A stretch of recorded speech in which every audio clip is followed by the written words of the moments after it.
দাদা হুজুরের রিসালে সওয়াব এসে আপনার কেমন লাগছে? দাদা হুজুর পীর কেবলা রহমাতুল্লাহ রিসালে সওয়াবে আমি যতদিন থেকে আসছি রিসালে সওয়াবে এবছর সবচেয়ে আমার ভালো লাগছে।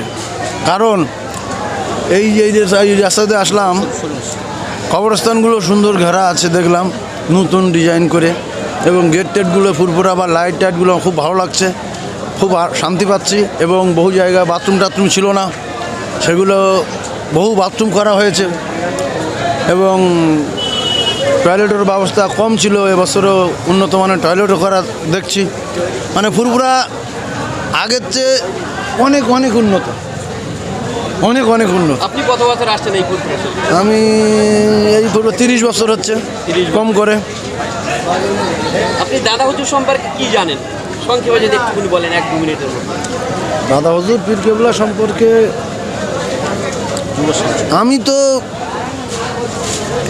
কিচ্ছু জানি না, যতটুকু জানি দাদা হুজুর পীর কেবলা রহমাতুল্লাহ সম্পর্কে বলে মানুষকে বুঝিয়ে শেষ করানো যাবে না। কারণ তিনি ছিলেন জামানার মুজাদ্দেদ। তিনি কি বলবো, 40টা হাদিসের সনদ যিনি পেয়েছিলেন, তিনি একজন মুহাক্কিক আলেমে দিন বটেই, দাদা হুজুর পীর কেবলা যুগ সংস্কারক। এবং তিনি জেলায় জেলায় হেঁটে গিয়ে, নৌকায় গিয়ে মসজিদ মাদ্রাসা খানকা তৈরি করেছেন। সেই তার আলোর ছায়ায় আজকের লক্ষ লক্ষ মানুষ ফুরফুরার জমিনে এসে ভিড় করছে দোয়া নেওয়ার আশায়। আপনাকে একটা প্রশ্ন করবো, আপনি কি দাদা হুজুর সম্পর্কে একটা ছোট্ট গজল বলতে পারবেন? আমি দাদা হুজুর সম্পর্কে গজল বলতে পারবো না। এই মানে ফুরফুরা সিলসিলা একজন বড় হাতিয়ার। জি। তো আপনি প্রচুর একটা নামি দামি বক্তা। জি। তারা আপনি দাদা হুজুরের ভক্ত, আর আপনি দাদা হুজুর সম্পর্কে একটা গজল বলতে পারবেন না?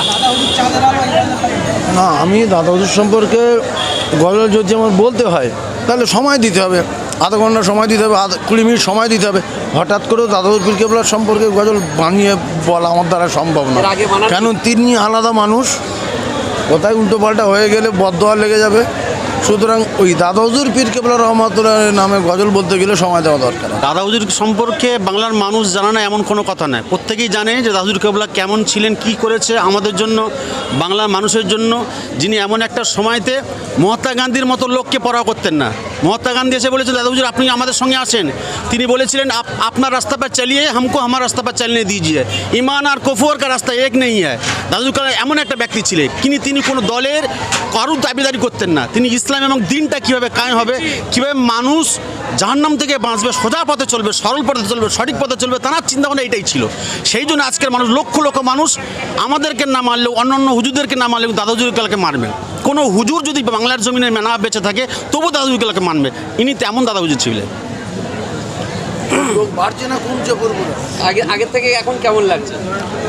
আগের থেকে লাইট আলো ব্যবস্থাপনা খাওয়া দাওয়া সব উন্নত হয়েছে, কিন্তু দাদা হুজুর কেবলার নীতি আদর্শ দিক থেকে অনেকটা বিচ্যুতি ঘটছে। যেমন মনে করেন দাদা হুজুর কেবলা চেয়েছিল নামাজটা কায়েম হোক, তারাবি চলছে, অথচ হই হই করে ঘুরছে অনেকে। এটা দাদা হুজুর কেবলার নীতি আদর্শের মধ্যে পড়ে না।